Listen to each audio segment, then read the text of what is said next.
तो आज हम एक बहुत ही ख़ास छोटी सी सूरह पर बात कर रहे हैं, इखलास। जी, सूरह अल इखलास। हाँ, सुनने में आया है कि ये बहुत गहरी है, भले ही कुछ ही लाइनें हैं इसमें।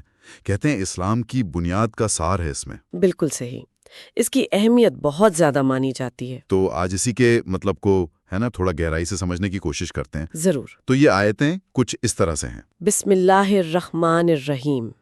यानी शुरू अल्लाह के नाम से जो बड़ा मेहरबान निहायत रहम वाला है। ये तो हर अच्छे काम से पहले पढ़ा जाता है। बिल्कुल। फिर पहली आयत, कुल हुवल्लाहु अहद। कहो वो अल्लाह एक है। हाँ, ये सबसे पहली और सबसे जरूरी बात, तौहीद। तौहीद मतलब एकेश्वरवाद। जी, अल्लाह का एक होना, सिर्फ एक, कोई दूसरा नहीं। अहद शब्द यहाँ बहुत खास है। अहद यानी एक।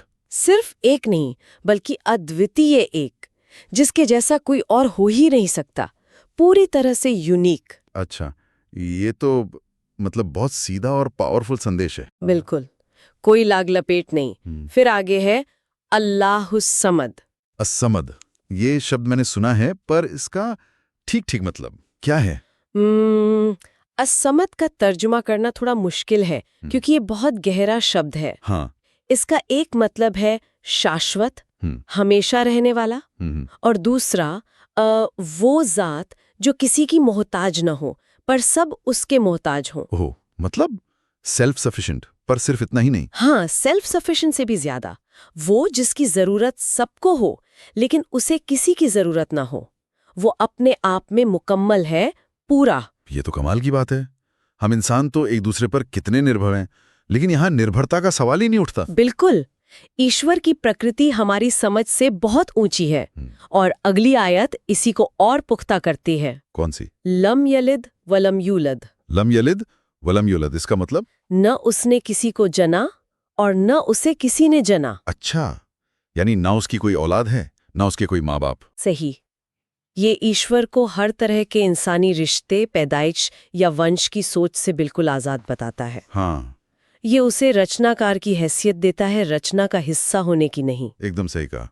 वो खालिक है, मखलूक नहीं। और फिर आखिर में वलम यकुन लहू कुफुवन अहद, वलम यकुन लहू कुफुवन अहद, यानी और उसके बराबर का कोई नहीं, कोई भी नहीं। कोई भी नहीं। मतलब किसी भी तरह से, ना शक्ति में, ना ज्ञान में, ना किसी और चीज न में। किसी भी तरह से नहीं, न उसकी जात में कोई शरीक है, न उसकी सिफात गुणों में। वो बेमिसाल है, अतुलनीय। वाह।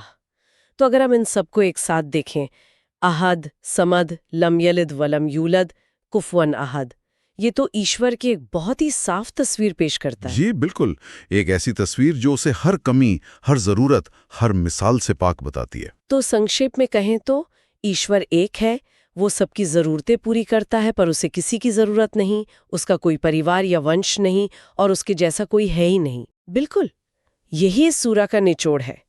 इसीलिए इसे कुरान का 1/3 हिस्सा भी कहा गया है, क्योंकि ये इस्लाम की सबसे बुनियादी अकीदे, तौहीद, को बयान करती है। कमाल है, इतने कम शब्दों में इतना गहरा फलसफा। हाँ, ये इसकी खूबसूरती है, सादगी में गहराई। वाकई ये सोचने पर मजबूर करता है, खासकर ये बात कि ईश्वर पूरी तरह से आत्मनिर्भर है और उसके जैसा कोई नहीं। इस ख्याल की गहराई पर अगर सोचा जाए। जी, ये एक ऐसा नुक्ता है जिस पर हर कोई अपने तौर पर गौर कर सकता है। ईश्वर की अजमत का एक पहलू। बिल्कुल, इस पर मनन करने के लिए अच्छा विचार है।